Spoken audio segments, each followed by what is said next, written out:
Bonjour à tous, ça fait un bail que je devais faire cette vidéo et je la fais que maintenant et mieux vaut tard que jamais.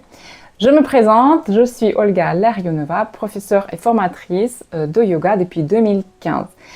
Donc, ma première formation, je l'ai faite avec Gérard Arnault, c'était un 200 heures, ensuite j'ai fait un 500 heures aussi avec lui. J'ai vite donné beaucoup de cours, 12-14 cours par semaine et en 2017, j'ai ouvert mon studio de yoga à La Défense qui s'appelait Yoga Loft. Je l'ai fermé en 2022. En 2019, ensuite, donc, on a donné avec Cyril Vossi, donc notre première formation de professeur de 200 heures. Et depuis, j'en ai fait encore 3, donc j'ai en tout 4 formations de professeur. J'ai fermé le studio donc en 2022. Ensuite, donc maintenant, aujourd'hui, je fais plus de cours hebdomadaires du tout. Donc, je continue de donner des formations, des ateliers, des retraites et des formations en ligne, dont la formation au séquencement, qui suit évidemment ce livre.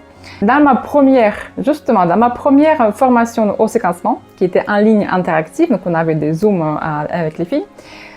On me dit à la fin, parce que évidemment on demande après, mais qu'est-ce que vous suggérez, donnez-nous vos remarques.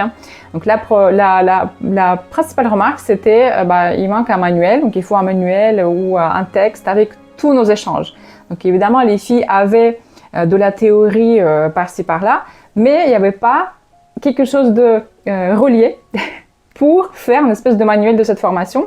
Et j'avais déjà cette idée en tête, et je me suis dit, oui, il faut faire un manuel de séquencement, ce que j'ai fait ensuite. Donc mon livre a été publié en 2024, donc j'ai mis une année à l'écrire, et en 2024, il est sorti donc sur Amazon.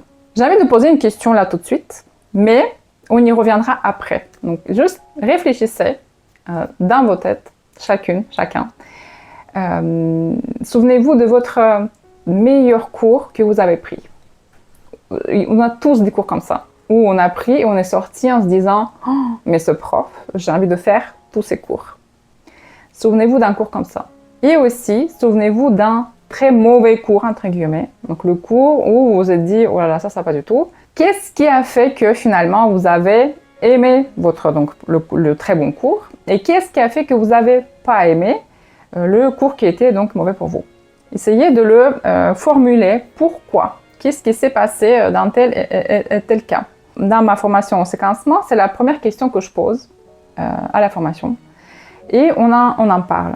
Et les premières, les réponses qui sortent le plus vite d'un très bon cours, ça sera progressif, structuré, sensation d'harmonie, aligné, et le prof corrigeait les élèves manuellement ou verbalement. Et un très mauvais cours, donc ce qui sortait, c'était plutôt chaotique, il y avait des pauses au milieu, le prof ne corrigeait pas, donc il y avait des remarques comme ça. Donc notez pour vous et on y reviendra ensuite. Quand j'ai donné mes formations de professeur de 200 heures, au tout début aussi, je demandais les attentes. Bon, c'est quand même un gros projet de vie pour beaucoup. Et je demandais toujours, mais qu'est-ce que vous attendez de cette formation? Étonnamment, la connaissance des postures et faire parfaitement les postures ou enseigner parfaitement les postures, ça ne sortait pas en premier.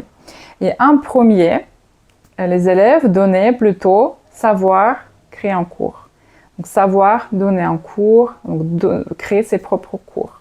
À mon avis, c'est ça que tout le monde veut des formations de yoga. C'est ça qu'on a en tête comme objectif final. Et en réalité, ce qui se passe, c'est que les formateurs n'ont pas le temps de vous expliquer comment créer une séquence. Déjà, et moi je me souviens de ça très bien, donc on passe tellement de temps et on en a besoin aussi tellement de juste décortiquer les postures, de les voir au moins un peu en 30 minutes chaque posture, de tout vous donner, de toutes les connaissances d'alignement et de pratique, que pour comment créer, souvent, il n'y a pas le temps. Donc ce sujet, il reste un peu à la marge. C'était aussi le cas de ma formation, donc de ma formation initiale, ma formation, je veux dire, celle que j'ai prise quand je me suis formée la première fois.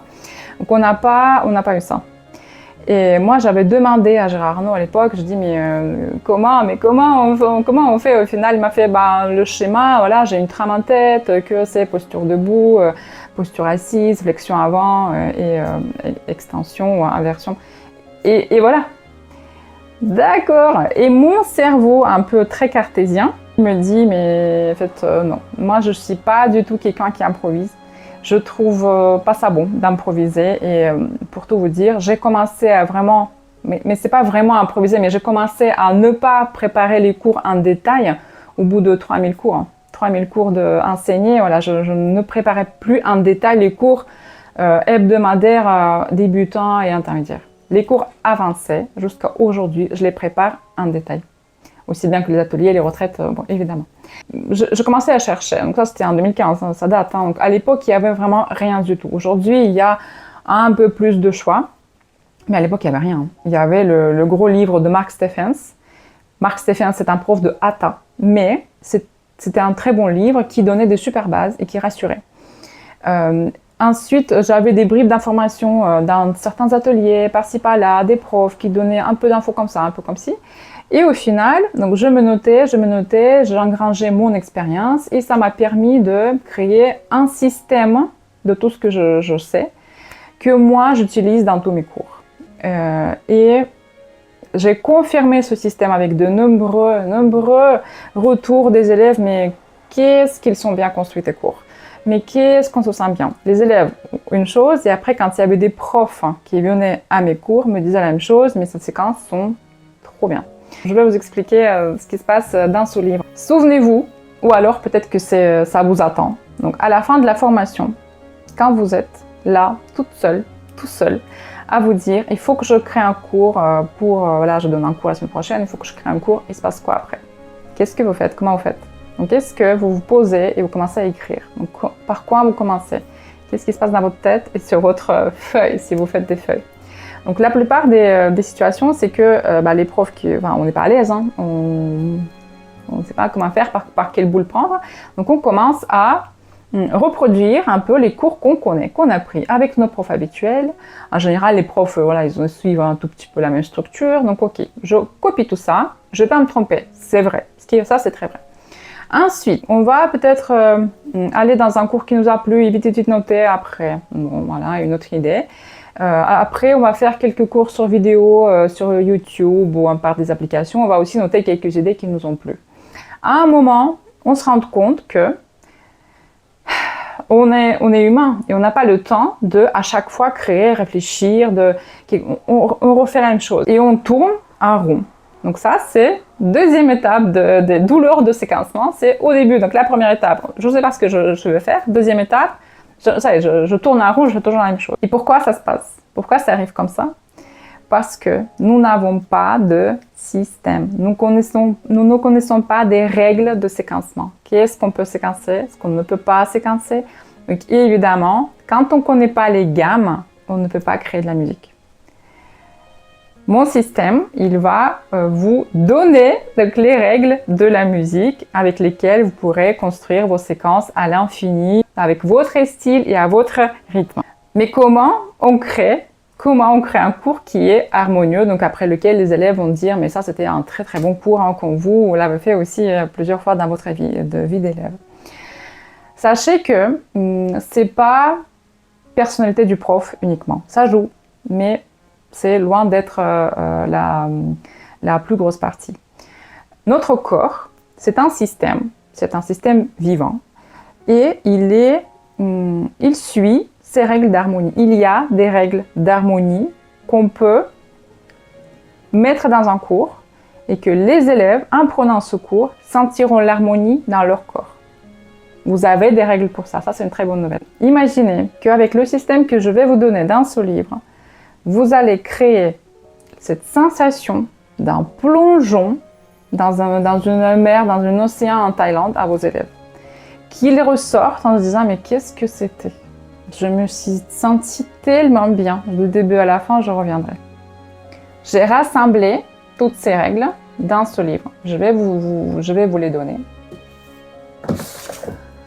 Il est pas très épais, mais il est dense.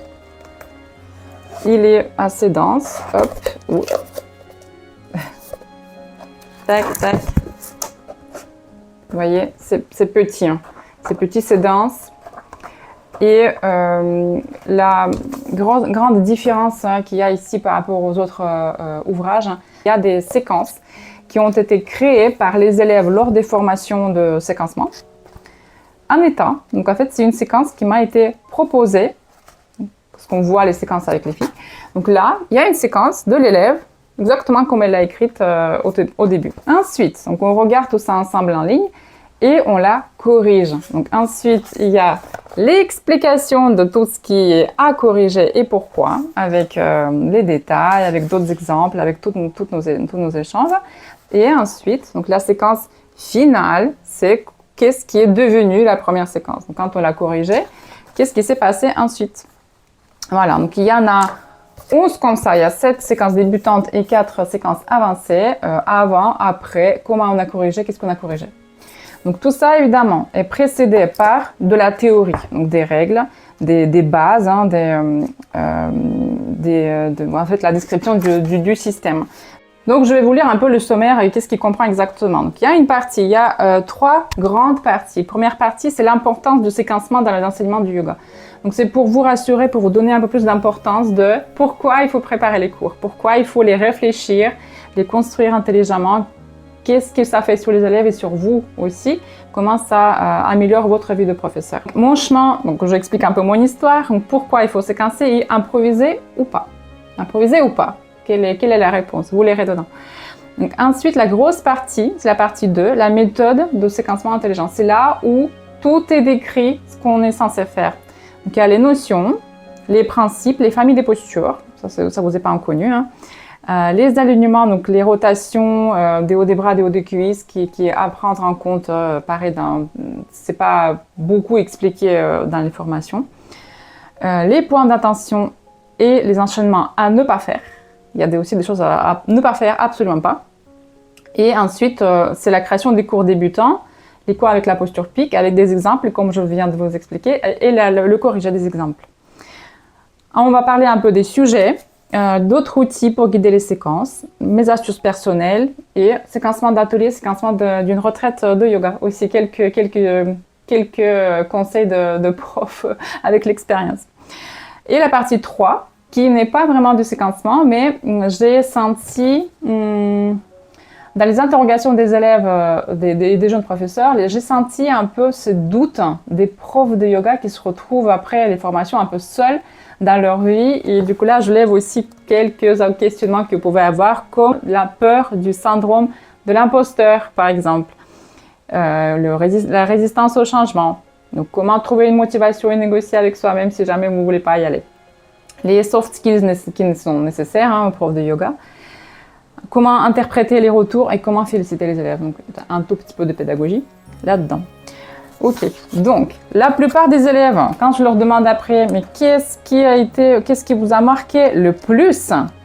Qu'est-ce qui vous a marqué le plus de cette formation? Me parlent des fameux tableaux. Donc ça, c'est des tableaux qui sont magnifiques. Les tableaux de famille où vous n'avez pas à réfléchir, vous voulez faire un cours, vous voulez créer un cours sur une famille de postures, vous ouvrez, vous avez les postures marquées par famille.